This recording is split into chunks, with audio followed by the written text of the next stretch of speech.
Hello and welcome. I'm Abdul Pratap Singh. You're joining us on NewsX World. Let's get started with the top stories.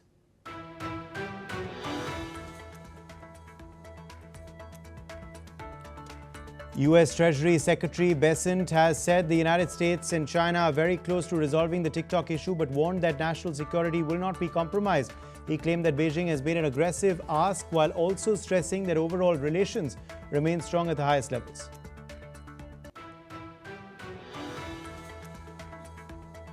U.S. Secretary of State Marco Rubio has met with Prime Minister Benjamin Netanyahu in Jerusalem on Monday as part of his three-day visit to Israel. The meeting comes as Israel presses its campaign against Hamas in Gaza and after strikes on Hamas leaders in Qatar sparked U.S. concern. In fact, Rubio visited the Western Wall on Sunday, reaffirming America's recognition of Jerusalem as Israel's capital.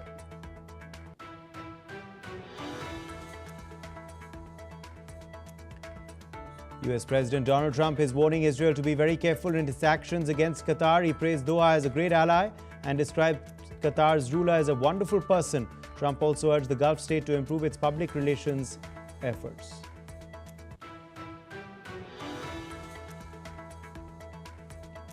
An Ankara court has adjourned a hearing into alleged vote buying in Turkey's main opposition party on Monday.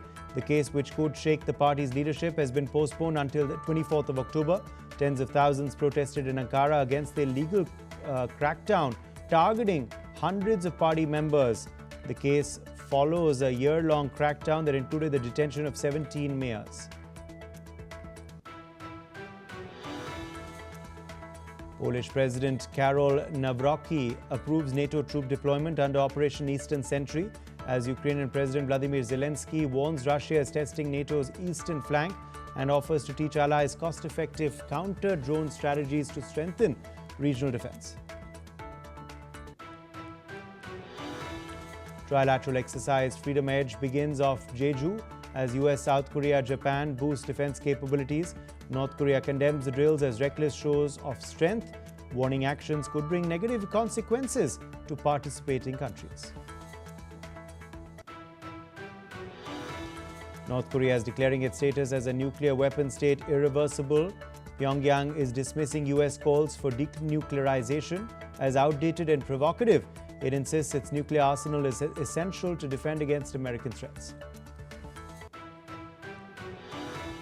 A vigil was held in Washington honoring Charlie Kirk as US President Donald Trump says the shooting stems from left wing, confirming investigations are underway while lawmakers and officials condemn extremist violence and highlight Kirk's legacy.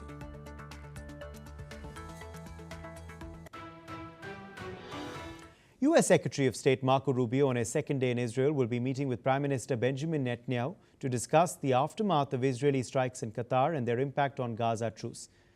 Well, Rubio has said that President Trump was unhappy about the attacks, though Netanyahu insisted U.S.-Israeli relations remain strong. Meanwhile, an Arab Islamic summit in Doha is moving to condemn the strikes, with Iran urging Muslim states to cut ties with Israel. Let's in fact listen in to what the Iranian president had to say. و یک سری اقدامات عملی بتونیم با همدیگه اگه وحدت داشته باشیم در رابطه با مسائل اقتصادی، فرهنگی، اجتماعی، ارتباطی میشه انجام داد. میشه کشورهای اسلامی ارتباطات خودشون رو با این رژیم جعلی در حقیقت قطع کنن و تا جایی که ممکن. Ahead of the summit, Qatari Prime Minister Sheikh Mohammed bin Abdul Rahman Al Thani affirmed that Israel's recent attack on Doha would not hinder Qatar, Egypt and the US from continuing mediation efforts to end the Gaza conflict. Let's in fact listen in to what the Qatari Prime Minister had to say.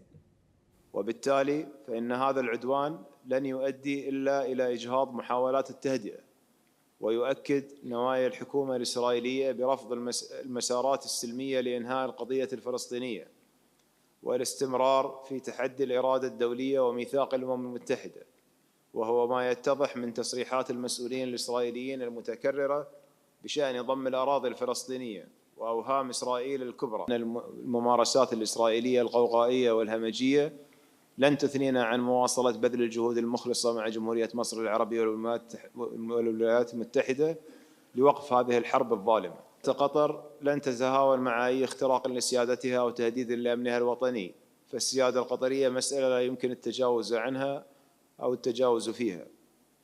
وأننا سنواجه أي تهديد لنا بكل الوسائل التي يكفلها القانون الدولي. On the other hand, the humanitarian crisis in Gaza has deepened. Israel bombed the Al-Jundi al-Majhul Tower on Sunday, displacing dozens of families. Israel says the building hid Hamas infrastructure, while officials report at least 30 residential blocks destroyed and thousands forced from their homes. Let's in fact listen in to the survivors.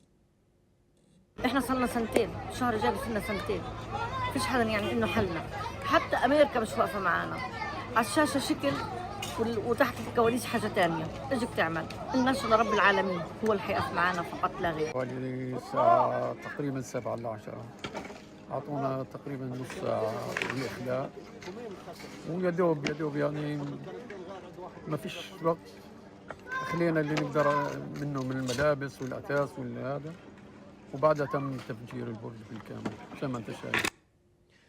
Peter Baum, foreign editor, Weekly Blitz, is joining us live from London on this story.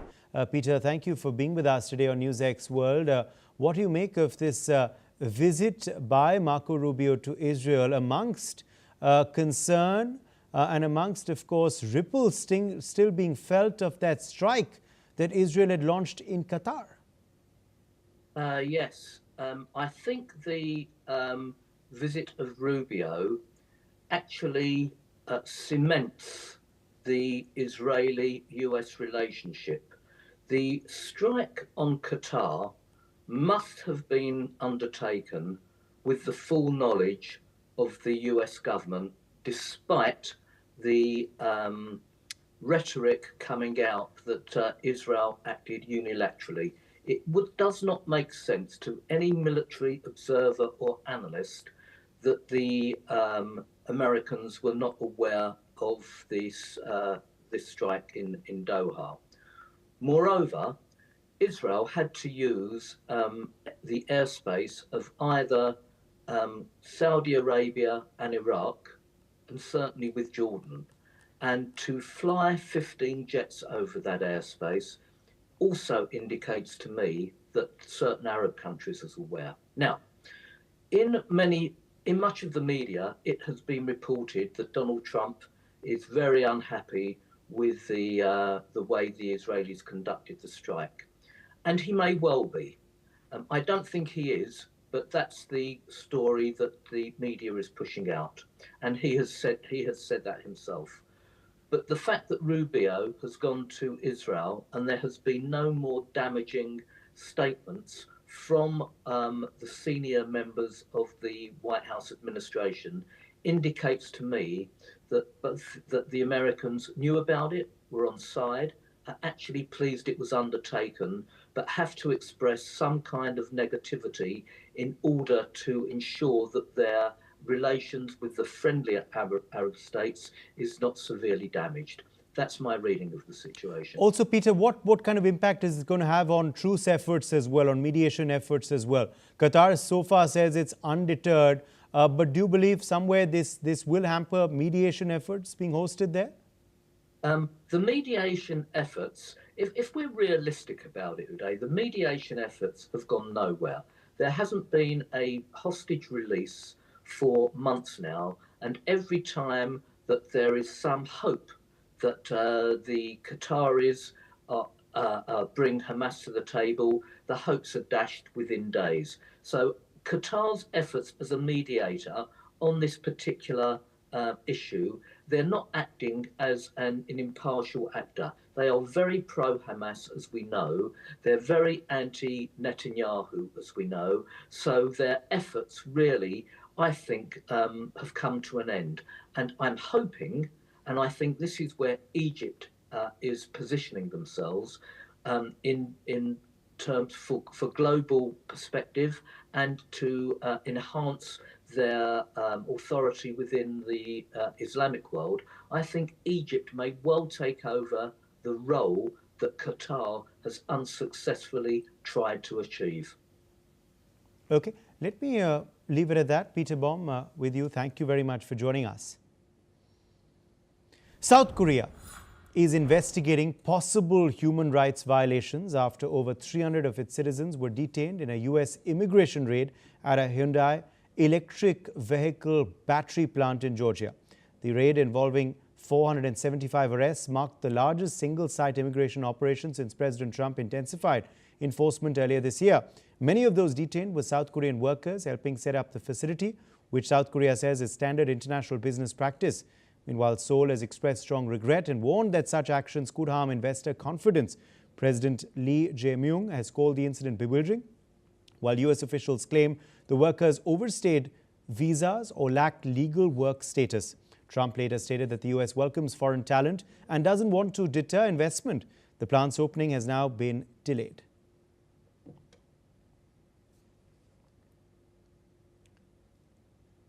Well, joining us now on the broadcast is Dr. Satoru Nagao, Fellow Hudson Institute. He's live with us from Tokyo on this story. Dr. Nagao, what do you make of this incident, and what will be the priority during this investigation launched by South Korea? This is illegal immigration issues originally. So, but that's why in this case, this action, U.S. action itself is legal, and South Korea side is illegal. So that's why the U.S. is good and South Korea is bad. But view from the policy side, the U.S. asked South Korea to invest more, and they demand a speed of the work. View from this, if the South Korean worker engineers wait for a long time to get visa, in this case, deadline will come, and this is not a good situation for the U.S. and South Korea. So that's why in the legal side and the business side, both two sides had a completely different opinion about this. But at the same time, currently, it is true that illegal or legal is very important appeal point for the U.S. Trump administration. And so that's why if the worker is illegal, this is not good for the South Korea, because illegal immigration is, tough stance towards illegal immigration is very important policy pillar for the Trump administration. They cannot concede in this issue. So that's why the investment side, of course, even if it's illegal, this is work for the U.S., they want to say, but indeed, that logic will not enough level of the persuasion to the Trump administration, I think. Right. How is this going to impact South Korea-U.S. ties, in your opinion? Of course, it will deteriorate as mood between U.S. and South Korea. That is also true, because business people can decide where is the main destination of their investment. In this case, there's a possibility some South Koreans do not want to investment to the United States after this incident. But at the same time, it is true that South Korean people work illegally, even if they have the reason. So that's why, in this case, legal or not, view from this, my U.S. is right and South Korea is bad. All right, stay with us. We're turning now to more developments that we're tracking this hour. China is pushing back strongly against new U.S. sanctions and trade measures, urging Washington to resolve differences through equal dialogue and warning it will defend its legitimate rights and interests. Beijing says it firmly opposes secondary tariffs over Russian oil purchases and is demanding the U.S. act prudently in both words and actions. This comes after President Donald Trump had issued fresh warnings on Russia in regards to secondary sanctions. Trump had warned NATO allies that he is ready to impose major sanctions on Russia, but only if Europe stops buying Russian oil, and agreed to slap massive tariffs on China. William Yang, analyst at International Crisis Group, is joining us live from Taipei on this story. William, thank you for being with us today on NewsX World. Thank you for having me. Let me begin by asking you about these strong words that China has used. In fact, they are coming down tough on the U.S. for its threats.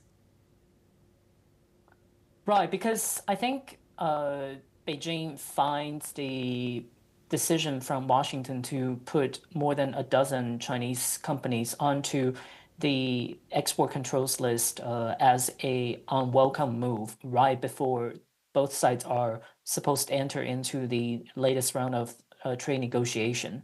And as we all know, export control has been a pressing point between both sides, and China has been eagerly pushing the United States to make more concessions on that front. So the fact that the Trump administration went ahead with the decision of adding more Chinese companies onto the export controls list is a negative signal for Beijing. And so they take it very seriously, and they hope that there will be a way to voice their concerns going into the negotiation, and hopefully both sides might be able to resolve that. But as we see as of right now, I think the priority for this round of the trade talk is going to be trying to reach a consensus on the issue of the status of TikTok.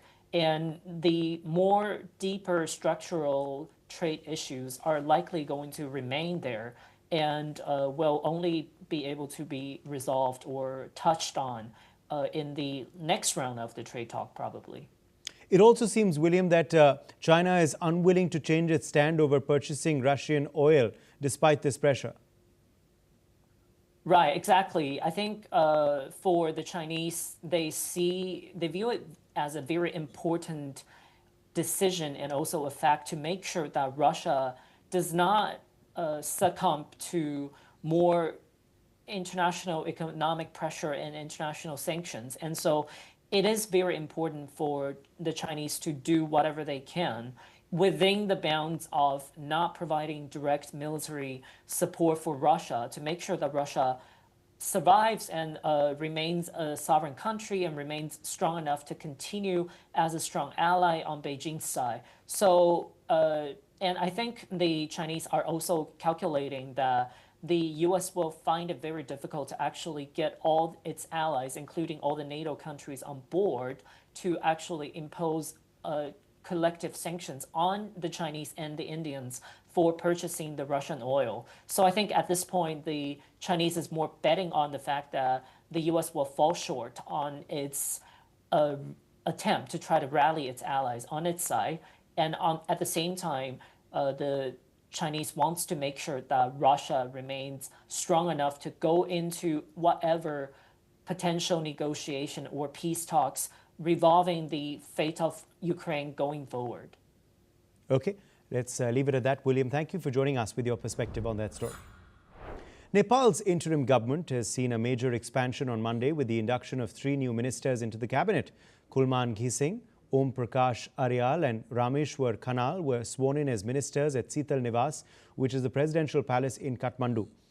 Kulman Ghising has been given charge of the Ministry of Energy, Urban Development and Physical Infrastructure. Om Prakash Aryal will now head the Ministry of Law and Home Affairs, while Rameshwar Khanal has taken over as the Minister for Finance.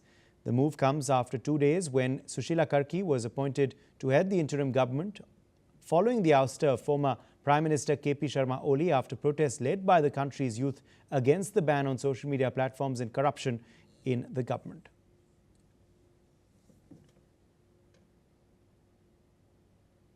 In Turkey, tens of thousands are protesting on the streets of Ankara against a court case that could remove the leader of the main opposition party, Ozgur Özel.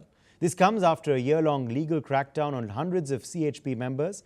On Monday, the judges will decide whether to invalidate the 2023 Congress of the Republican People's Party over alleged procedural irregularities. This could reshape the party, rattle financial markets, and influence the timing of a general election set for 2028. The protests come after a year-long crackdown on opposition figures. More than 500 members have been detained, including Istanbul's mayor, Ekrem İmamoğlu, President Erdogan's main rival. Speaking at the rally, opposition leader Özel called the case political, accusing the government of trying to cling to power and demanding early elections. The government, however, insists the judiciary is independent. Well, let's in fact listen in to what Özel had to say. Dava siyasidir, iddialar iftiradır, arkadaşlarımız masumdur, yapılan darbedir, geleceğin Cumhurbaşkanına, iktidarına darbedir. Direneceğiz, direneceğiz, güveniyorsan ben partime güveniyorum. Adaylarına güveniyorsan ben hepsine güveniyorum. 2 Kasım'da getir sandığı, millet versin kararı. Hodri meydan. Açıkça söylüyorum. Cumhuriyet Halk Partisi kolay lokma değildir. Dr. Satoru Nagao, fellow Hudson Institute, is joining us live on this story. Dr. Nagao, what is causing these protests to just spiral in Turkey? Of course, the direct cause is, of course, current president cracked down the opposition party leader. That is a cause of problem. But as a background reality, the President Erdogan, current president, continued as a leader of the Turkey a little bit too long. Because when we checked his career from 2003 to 2014, more than 10 years, he was in the prime minister. And after that, since 2014, he continued to be the president of the Turkey. In total, nearly 2 decades, he was in the leader of the Turkey. In this case, what happened is, when he sworn in the first time, people compare the achievement of the previous government and President Erdogan. In this case, President Erdogan can show the very new image, new policy, and new achievement for the people. It is relatively easy to achieve such kind of thing. But after that, he continued. The 2 decades means that people compare with current President Erdogan and President Erdogan in the past, and which one is more achievement. That is a matter. That's why, despite his power is strong, last year he lost the local election. So this means that this is a sign who's declining his popularity. And in this case, currently, the opposition party's leader was the mayor of Istanbul. That status is in the past President Erdogan sworn in. And that's why the President Erdogan side worry about his career, because looks like this is the cause of the President Erdogan. So that's why he feels strong pressure from the opposition party, and he decided to crack down, I think. But real background is he needs to achieve something more than his achievement in the past, because he stayed for a long time, too long indeed. So that is a tough situation for the current president, I think. Yes, also, Dr. Nagao, what are the kind of allegations that this opposition leader is now leveling on the ruling dispensation and government? That is a little bit controversial, because in this case, if this cracking down is politically motivated, we need to see the situation very carefully, because even if the legal system or the Erdogan side say this leader of the opposition party is guilty, but evidence is indeed it is not easy to prove this is real evidence or not. So that's why this should be careful. Cracking down the opposition party in the democratic country is always need to check carefully, because it could be the politically motivated. Yes, now we're going to be looking for that verdict. That verdict is set to come out today. That could have a direct influence on this political party, and of course on the elections, stock markets, everything. That verdict is going to come today, isn't it, Dr. Naga? Yes, this kind of move indicates that he has a certain number of support. So that's why it's view from the politics. Of course, even if the president, powerful president, he need to respect this kind of the popularity of the opposition leader. So, but without this, this is something authoritarian type cracking down, and this is not a democratic move. And if the cracking down is not enough, maybe reverse effect could happen. All right, Dr. Nagao, thank you for joining us with your perspective on that story. Now, the 77th Primetime Emmy Awards lit up Los Angeles last night, delivering a record-breaking and emotionally charged celebration of television's best. Apple TV's The Studio dominated the evening, winning Best Comedy Series and becoming the most awarded freshman comedy in Emmy history with 13 wins overall. Seth Rogen took home 3 Emmys for lead actor, directing and writing, tying the record for most wins by an individual in a single night. I mean, it's getting embarrassing. I really appreciate it, in all honesty. To everyone who watched, I'll do my best attempt at sincerity here. If you watched our show, if you appreciated our show, if you voted for our show especially, thank you very much. I'm legitimately embarrassed by how happy this makes me. And to be standing up here with all these people, these are the best people I know, and to have them spend their days with me, working with me, is truly like one of the great honors of my life. So thank you to all these people. Netflix's Adolescence swept the limited series categories, winning 8 awards, including Best Limited Series. Stephen Graham scored 3 awards himself, while 15-year-old Owen Cooper made Emmy history as the youngest male actor to ever win, taking home Supporting Actor. Listen in to what Cooper had to say. Standing up here is just, wow, it's just so surreal. Honestly, when I started these drama classes a couple of years back, I didn't expect to be even in the United States, never mind here. But I think tonight proves that if you listen and you focus and you step out your comfort zone, you can achieve anything in life. Like I was nothing about 3 years ago. I'm here now. So I think if you listen and you focus and you just step out your comfort zone a little bit, who cares if you get embarrassed? You know, anything can be impossible. Kristen Milioti won lead actress in a limited series for HBO's The Penguin, which tallied 9 awards across both ceremonies. In the drama categories, The Pitt pulled off a surprise Best Drama Series win. Veteran actor Noah Weil finally took home his first Emmy for lead actor, and Catherine Lanasa won supporting actress for the same series.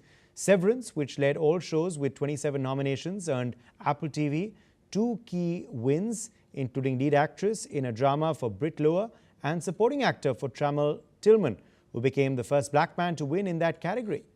The ceremony, hosted by comedian Nate Bargatze, leaned lighthearted, though a running bit involving docking charity money for long speeches drew mixed reactions. CBS later pledged $350,000 to the Boys and Girls Club to end the night on a high note. Well, amidst the glamour, political statements made their way to the red carpet as well. Oscar winner Javier Bardem wore a keffiyeh in solidarity with Palestinians, voicing support for film workers, calling for a ceasefire in Gaza. I'm the only one, but I'm not the only one. A lot of people are giving me their support in whispers. And I go, don't whisper, say it out loud. And because the reaction of that can create something like, for example, Film Workers for Palestine, which it's a union that we are creating, and more thousands of people are getting into it. We target film companies and film institutions that are complicit and are related to whitewashing or justifying the genocide in Gaza and of Israel. And that's all we have for you on this edition of the news. We will continue to bring you more updates from around the world. Stay tuned.